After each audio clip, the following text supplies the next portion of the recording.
محترم علماء کرامو بل مسئله دا ده الحمدلله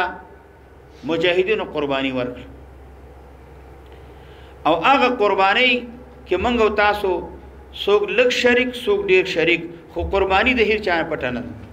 چې څومره قربانی ورکړه شهیدان ورکړه خزي کونډې شوي بچي یتیمانان شو د قران کریم تنکی حافظان او نواجوانان علما هغه شهیدان شو مدرسین علما شيوخ کرام هغه شهیدان شو فدایان هغه داسې قربانی ورکړه چې د پیغمبر علی السلام مبارک د صحابه کرامو د زمانه یاد تازه داسې قربانی ورکړه لکه عبد الله ابن حذافه چې قربانی ورکړه وا یا خبیب ابن عدی رضی الله عنهما د چې قربانی ورکړه وا داسې قربانی ورکړه هغه ارمانونه پوره شو دا غي د قربانی په نتیجه کې اشغال ختم شو الله یو سوچا اسلامی نظام راوست داسې نظام راغی چې دنیا کې د دې مثال څوک پیش کولای نشي داسې نظام راغی چې د دې قربانیو چې مخکې تسابقه جهاد کې شوی ووس شوی ده ان شاء الله د دې ټولو شهیدانو ارمان دا په دې امارت اسلامی نظام باندې پوره کیږي خو مجاهدین دا نظام نشي ساتلی هغه ټوپک زدو فدایي حمله زدو ډز زدو ټانګ باندې ورختلل زدو راکټ چلول زدو پیکاو د زیړکی وشتل زدو خو هغه نظام ساتل ګورزده نه دي هغه دومره استعداد نه لري هغه دومره بصیرت نه لري هغه دومره قوت طاقت نه لري چې د ټول ملت راهنمایي وکړي دا ټول ملت دا په صراط مستقیم سیده بنال باندې روان کی وس دغه مسؤلیت د نظام ساتل د علماو کار علما به دا نظام ساتي مشایخ به دا نظام ساتي دا نظام ساتل زما اوستا وظیفه ده دا نظام ساتل زما اوستا کار دی او به زما اوستا کې خاص کر د افغانستان د اسلامي امارت د امر بالمعروف نهي عن المنکر وزارت او د دې په ضمن کې دعوت ارشاد دا د دې علماو کار دی چې دې ته ملاوتړي دې قص قرباني ورکی دې ځانونه بیدار کی چې د آغا شهیدانو د آغا کندو د آغا یتیمانانو اوخ کې وچول د کندو سره مدد کول د شهیدانو ارمانونه پوره کول دا د دې علماو کار دی دا د دې مشایخو کار دی نو باید دا دی دې باره کې موږ یو زرم غفلت نکو دا نظام ته قوت ورکو طاقت ورته ورکو دا په خو باندې موږ او تاسو ودرو او بیا زما چنن سبا یو زرینه موقع برابر ده یو بهترینه موقع د علماو خدمت د پاره برابر ده داسې موقع نه مخکې و نه بیاریش باید در د موقع نه موږ پیدا واخلو د دې خلکو د دې ولس او د دې نظام په پوره اخلاص او صداقت باندې موږ او تاسو د دې نظام سره ودرېږو خکلک او مضبوط په اخلاص سره خدمت وکړو ځکه تاسو ویلي دعوت اصول چې کوم دی علما لیکي چې د دې درې غټ اصول دي ګور یو اصل دا دی چې نیت به خالص د الله رضا وي زمونږ مقصد بداوي چې رب العالمین راضي کو که څوک مانځه ته دعوت ورکې مقصد الله رضا کول دي یو سړی د منکر نه منې کې الله رضا کول دي اقامه د معروفاتو کې الله رضا کول دي او الله ته ځان نږدې کول دي خالص د الله رضا وي که د امارت له طرف نه موږ او تاسو ته څه امتیازات راکولی کېږي 100 روپۍ د کور د ضروریاتو دپاره راکولی کېږي که نیت خالص د الله کو دا امتیازات په موږ باندې بندېږي نه بلکې الله به نور پکې برکت واچي ګوره داسې مثال دی یو سړي کور جوړ کړی و چې کور جوړ کړی به ورته کړکۍ پرېښې وه پوښتنه چې چا کړې وه چې دا کړکۍ دې ولې پرېښې ده دا وایي دې دپاره پرېښې چې هوا پې باندې راځي بل ورته ویلې د خوی په منه خو داسې به دې ویلو چې دا کړکۍ باندې اذان اورمه دې دپاره مې پرېښې چې اذان پې باندې واورمه هوا خو بندېدله نه که نه هوا پې هسې راتله ده موږ به خالص الله رضا دپاره کار کوو که موږ ته 100 روپۍ امتیاز امارت راکوي او الحمدلله امارت علماو ته ښه توجه کړې ښې نازولې دي دې دپاره چې د قوم ولس په دې باندې اعتماد دی دوی د قوم رهنمایان دي د قوم مقتدایان دي نو لهذا نو باید دره چې د امارت د اعتماد مطابق موږ او تاسو د امارت سره همدقسې برخود وکړو او موږ او تاسو ښځې مینه برابره ده. او دویم علما کرامو که دلته د دنیا په لحاظ باندې څه کارونه کېږي موږ ورته لبیک وایو. دا یوه خښته چې په بله کې ښودلی کېږي موږ ډېر خوشحاله یو، آبادي کېږي ډېر خوشحاله یو، تعمیر جوړېږي ډېر خوشحاله یو، که بند جوړېږي ډېر خوشحاله یو، دا واړه چک بندونه جوړېږي ډېر خوشحاله یو، که کانالونه جوړېږي ډېر خوشحاله یو. ټول ولس په دې خوشحاله دی. دا ضرورت دی باید چې جوړ شي. خو لیکن د دې علماو کرامو د دې اموراتو سره باید داره د خلکو معنویت تم توجه وکړي. امارت چې راغلی اسلامي نظام راغلی، د دې اسلامي نظام دا چې راغلی په معنویت باندې ګور راغلی دی. که تاسو وګورئ ظاهري اسبابو کې یوه پوستا یو ځای چې فتح کېدله شهیدان به ورکړی شو خو فتح نه راتل، که اوبه شو بېرته به د هغې اشغال کړ الا ماشاء الله. خو چې دلته معنویت و، دعاګانې وي، تلاوتونه و، عبادتونه و، جړاګانې وي، د فدایانو دعاګانې وي، په درسونو کې دعاګانې وي، د علماو دعاګانې وي، د مشایخو دعاګانې وي، د هغه کونډو یتیمانانو او د دې اشغال پسې الله پاک یولس ورځو کې ټول افغانستان زموږ ستاسو لاس الله راوست. دا د معنویت برکتو. ظاهري اسباب موږ تاسو سره اسم نه و. ظاهري اسباب خودو چې غره سر کې وزو ته پټېدی نه شو، د غره سر کې زما استاد ځای بنو، د هغه غره سر کې مو ته خطر و، په هغه ځنګله کې خطر و، په سړک باندې خطر و، په اجره کې خطر و. خو مسله دلته د معنویت و. الله پاک دا اسلامي نظام په معنویت راوسته. دا معنویت په دې خلکو کې څوک پیدا کوي، توجه به څوک کوي؟ دا به علما کرام کوي. دا به زوت کو زوت باید دا دی د دنیا ظاهري اسباب سره د خلکو معنویت ته ډېر متوجه شو. او بل دارې 20 کاله دلته اشغال، زیمه 20 کاله نه 50 کاله دلته اشغال تیر شوی. د هغه د روسانو د دور نه راواخله مختلف خلقیان راغله، پرچمیان راغله، دا سیستم چلیدله. خلکو ذهنونه خراب دي. اطرافونه خاص کر دا ذهن چې دی دا به په مرکزونو کې ولایتونو کې ډېر خراب دي. خلکو اذهانو باندې کار شوی دی. خلکو سره د علماو نفرت پیدا شوی دی. تاسو به خیالي افغانستان خل د علماو سره د خپل امام نه ماسوا د عام علماو سره الا ماشاء الله داسې خبر خود نه لري. کستا وظیفه ده موټر دی یو شی دی خو سلام درته اچي، خو که نه دی امامت یو نه دی درسي نه دی موټر وي نه دی وظیفه وي په سړک باندې روانې، خو ګمان کوم که هېڅ ونه وي خو ښه نظر باندې نه ګوري. دا ولې؟ ځکه د خلکو په ذهنونو باندې کار شوی. خلکو ته د اسلام او د دین د علماو نفرت په ذهن کې اچولی شوی دی.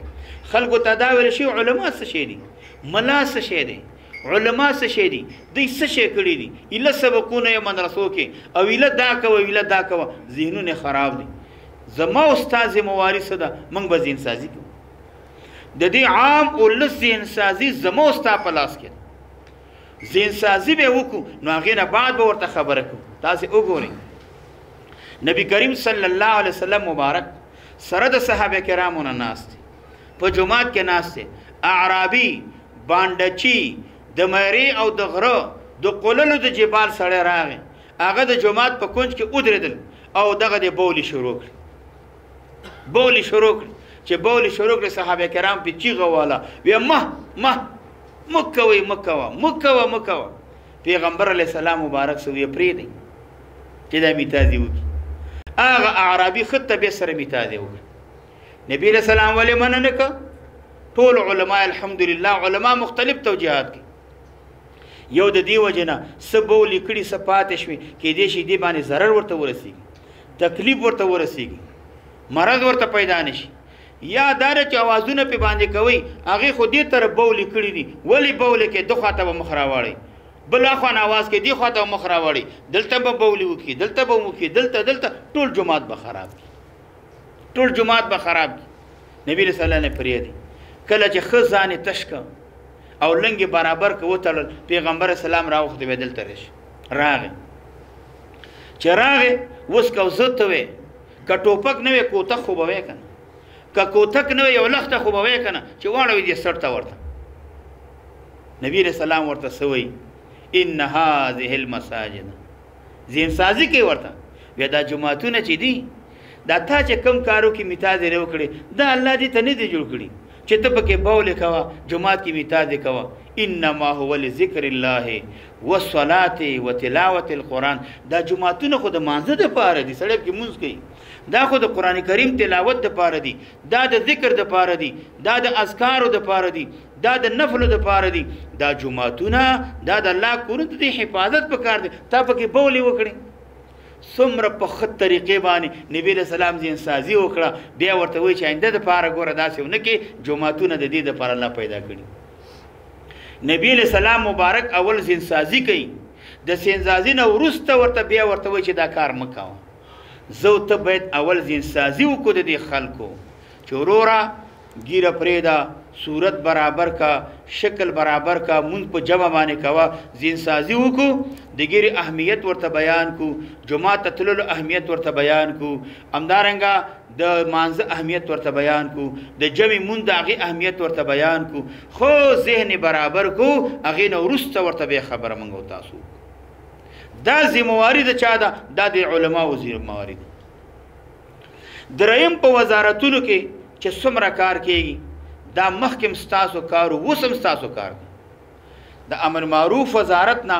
دلته یو ریاست دی نظارت و ارزیابي دی صرف نظارت کوي دی چې راځي دی صرف نظارت کوي ستاسو کارونه به ګوري څه دپاره دې دپاره نه خدای نه کرده چې تاسو نه دي کړي دې کې به ستاسو یو توهین وي دې کې ستاسو یو خبر هم نشته دا صرف ستاسو د ترغیب دپاره ده چې علما او مشایخو څومره کار کړی دی آفرین فلانی وزارت کې فلانی عالم فلانی مفتی صاحب فلانی شیخ فلانی عالم صاحب هغې دومره ښه کار کړی دی نو بل وزارت کې که کار معمولی کمزورې وي نو هغې به ترغیب شي دې دپاره رغبت به پیدا شي مینه به پیدا شي دا نظارت سر دې دپاره دی دې کې د چا توهین نشته الحمدلله ټول د دې ریاستونو کې ټول علما دي تاسې علما یې مشایخ یې داسې به څوک نه کوي یو عالم چې د عالم توهین وکړي مقصد ستاسې ته ترغیب ورکول دي هغه د دې دپاره دي او بل دا دی چې تاسې که د عام اولس سره برخورد کوئ ګورئ برخود هغه تاسو کوئ نو عام اولس سره برخود چې کوئ ډېر په اخلاقو باندې وکړئ اخلاق ورسره وکړي ټوپک او کوتک ته چې دنو لاس موري اخلاقو باندې وکړي نبی کریم صلی الله علیه وسلم به چې یو وفد لېږله چېته نبی علیه السلام ورته هدایت وکړه صحابه کرام به راجمع کړه هدایت به ورته وکړو یسروا ولا تعسروا اسانواله کوي سختی مه کوئ بشروا ولا تنفروا خلکو ته زیری ورکوئ خل نفرت کې واقع نه کړي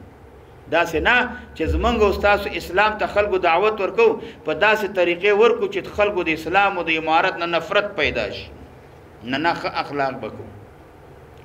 حضرت ابو هریره رضی الله عنه هغې نه یو روایت دی هغه وایي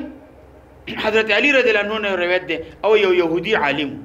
جوریجره نومېده نبی علیه السلام باندې قرض پیغمبر علیه السلام مبارک ته قرض مې راکړه نبی علیه السلام ورته ما عندک یا یهودي یا یهودي ما سره څه نشته درکم یا څه نشته نه یا شپه راسره کښېنه یا ما نه تللی نه شي پیغمبر علیه السلام ته وګوره صحابه کرامو قرباني ته وګوره د هغې جان فدایي ته وګوره چې ځانونه یې قربانوله نبی علیه السلام صحیح ده کښېنم ورسره ماسپښین مازدیګر ماښام ماخوتن سهار پنځه وخته مانځه کې نبي نه خوب وکړو نه د یهودي نه لاړ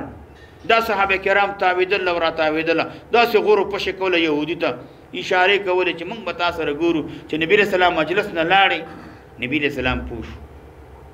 چې کله پوه شو نبي صحابو ته ویلې ای صحابو دا ولې داسې د یهودي ته ګورئ داسې ولې څه چل دی وی یا رسول الله صلی الله علیه وسلم یهودي ځان سره کېنولی ته یهودي ځان سره بندي کړی دا موږ برداشت کولی نه شو ته یهودي څنګه کېنولی نبی علیه السلام ورته ما باندې قرض دی ما ته حکم دا شوی چې نه د مستعمن سره نه د یهودي سره نه د بل مذهب والا سره زه چېرته زیاتیا نه کوم نو ما باندې پیسې دي ما باندې قرض دی قرض به ورته ورکوم ځان به ترېنه خلاص کوم چا باندې ظلم زیاتیا نه کوم او تاسو هم دا کار مه کوئ ځکه ما باندې حق دی چې دا خبره وکړه هغه یهودي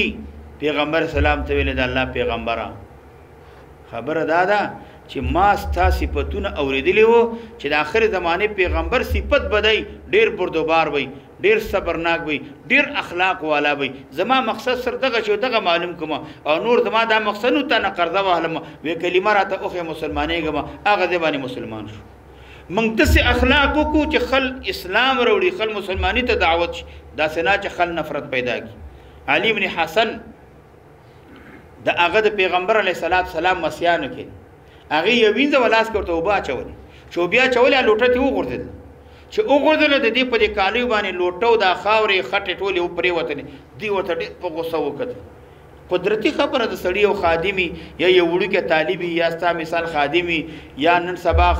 هغه کې خانه سامان یا بل څوک یو کارو کې سړی طبعا غوسه کی چې دی ورته داسې وکتل امین د ډیره وخیاره هغه ورې ګوره کامل مسلمان صفت خو الله قران کریم کې ول کاظمین الغیظ ذکر کړي دا تا ولې ماته ډیر په غوسه وکتل خو د پیغمبر اسلام مسیو د دې کظم ته غیزي بس غوسه مې وخوړ وین د وخیاره وینا الته خو دویم دار چې ول عفین عن الناس کامل مؤمن عفم کوي دی ورته وی عفوت لك بس عفو مې موکړ وینا دریم سیزم شته والله يحب المحسنين الله نیکو کار خو خي وی نیکی می دار آزاد مې نو په ایمان دغه سي اخلاق وکړ چې موږ د خلکو سره دغه سي اخلاق لکه دعوت اصول کې یو د الله رضا ده دویم ګوره د انبیاو په طریقه باندې حکمت عملی نه کار اغستل او دریم اصول ګوره داري چې د مخاطب تذلیل کول نه کوټ پتلون والا ګیره نشته بریته وهلی پټکیا نشته راونیسا ای بی خونده ای پلانیا ای تدای نه نه نه تذلیل مکوي هیڅ وخت هم د چا تذلیل پکار مخاطب تذلیل د چوکستا په مقابل کې ودرېږي تذلیل به بالکل نکوم نه دا د دعوت اصول دي هغه که په کوټ کې دی پتلون کې دی ګیره نشته بریته نشته دی اسم نشته په دې بد حالت کې دی ولیدل د شرافت او د اخلاق او معامله ورسره وکړه هغه ستا ملګری شو همیشه به ستا ملګری وي همیشه به ستا په څنګ کې ولاړي او کنی چې دا په ضد کې راغی لا نسلم ډېرې باندې ودرېدل بیا هغې نه راکوزول ډېر مشکل دی باید درې موږ تذلیل د چا ونه کړو چې ته ولې داسې مونږ نه کې ستا ولې ګیره نشته دا کوټ ته دې ګوره فلاني سیز ته دې ګوره بریتو ته دې ګوره سر ته دې ګوره جمع سره مونږ نه کې فلاني یو بې خوند او فلاني یو دا او دا نه تذلیل د مخاطب دا مقصود نه وي او بل په دې کار کې مونږ او تاسو چې مخ کېږو دې سره به خلک خبرې هم کوي ګوره ویناګانې به م راته کوي چېره ستاسې خو بل کار نشته دی بس همدغه کار دی دا وکوي او دا وکوي که یو سړی یو نیم خبره کوي اول خو کوي نه الحمدلله عمارت دی که ویې کړه مونږ او تاسو به باندې صبر کوو مونږ او تاسو چې پې صبر وکړو تحمل وکړو الله به مونږ ته څه راکوي اجر ثواب به راکوي زمونږ او ستاسو مرتبې به پې باندې اوچتېږي ځکه یو سړی په بدو کارونو باندې په غلطو کارونو باندې په یو د چا په بده وینا باندې بد اخلاقۍ باندې صبر کوي دې کې به مونږ او تاسو الله پاک اجر راکوي یو ډېر لوی کرامت والا سړی تر شاه ابوالحسن خرقاني رحمه الله نو د دې ښځه ډېره بد اخلاقه یو ځل یو شاګرد راغی مرید راغی کور ته چې کور ته راغی پوښتنه وکړه چې حضرت چېرته دی شیخ صاحب چېرته دی پیر صاحب چېرته دی زما استاد محترم چېرته دی هغه ښځه ورته کوم پیر دغه پیر دې ته چا پیر ویلی دې ته هم ته پیر ستا د خدای بېخو بس دې نه له تا بیعت کړی دې نه تا سبق ویلی دغه پیر دا زما خاون دغه پیر ګوټی شاګرد حیران شو دا څه قیصه ده دا خو دومره عالم دی زما استاد دی دومره لوی پیر دی شیخ دی پیر دی او دا ښځه داسې شاګرد پوه شو چې دا ښځه هم لکه چې داسې ډېره تروه او ډېره بد اخلاقه ورته وایي چېرته وی څه خبره وی زه لږ راته ویښه وی دی ځنګله پلو لاړه چې دلته بچی ته یي شاګرد د ځنګله پلو لاړ ابوالحسن خرقاني رحم الله خو نه را روان دی زمري باندې سور دی یو پخې اخ واړولې بل دخوا نیغ را روان دی دا شاګرد هم حیران شو چې استاد محترم ته خو دلته زمري باندې سورې او کور کې معلومیږي داسې چې دا ښځه تا باندې سوره ځکه چې دومره بد اخلاقه ښځه ده حیران شو حیران ودرېدل ابوالحسن خرقاني رحم الله چې راغی پوه شو بې باندې چې دا مرید خو کېدی چې کور ته تللی ښځې ښه برابر کړی دی متاثره شوی دی پوه شو بې باندې نو ورته ویلې چې ګوره دا زمري باندې چې زه سورې م ده الله ماته یو کرامت راکړي دا کرامت چې ما ته راکړی شوی دی دا د ښځې د بد اخلاقۍ د وجې نه الله راکړی. هغه ما ته سختې وینا کوي، ډېره بد اخلاقه ده، بدې خبرې راته کوي، زه پرې باندې صبر کوم، تحمل کوم، هغې د وجې نه الله دا کرامت ما ته راکړی. دا کرامت د دې ښځې د لاسه دی. ګوره الله به مرتبې درکوي. بیا الله ته سوال وکړه چې الله پاکه داسې یو کرامت راته راکړي چې دا ښځه مې وویني تابع شي. دا ښځه خو نه تابع کېږي. وی الله په کرامت ورکړه، بره هوا کې ګرځېدل. یو ځل راغی د خپل کور باندې چکر یو، دا ښځه مې ویني چې ملا صاحب راغی چکر یې ول اوس تابعداره شي. هغه چکر یې وه بېرته راغی کور ته. چې را ښځې ورته ویل تم ځان ته صوفي وې، پیر وې، ملا وې، تم ځان ته د کرامت خاوند او دا کې نن یو سړی راغلی په هوا کې ګرځېدله. هغې ورته ویل ښځې که خفه کېږي نه هغه زه وم. ښځه غلې شو. چې غلې شوه سوچ فکر یې وکړ. هغې نه بعد وایي ښه دا پښې دې چې کږې کږې کولې دا همدا ته وې که نه، که بل سړی نو پښې به سمې ځان پسې وړلې. بیا هم ونه منه. یعنې داسې خو ستا دی چې د هغې په خبرې صبر وکړه. د هغه صبر او تحمل په برکت باندې الله ورته کرامت ورکړي. د اعزاز موږ به صبر کوو، تحمل به کوو، بردباري به کوو، بد اخلاقي به نه کوو، ښه کار به کوو چې موږ صبر تحمل وکړو. انشاءالله د دنیا او د آخرت دواړو خوشحالي به زموږ ستاسو په نصیب وي انشاءالله. مولا وزیر مولا والی مولا رهبر دی مولا، مولا وزیر مولا والی مولا رهبر دی مولا، مولا منصور مولا جلال مولا عمر دی مولا، مولا منصور مولا جلال مولا عمر دی مولا، مولا منصور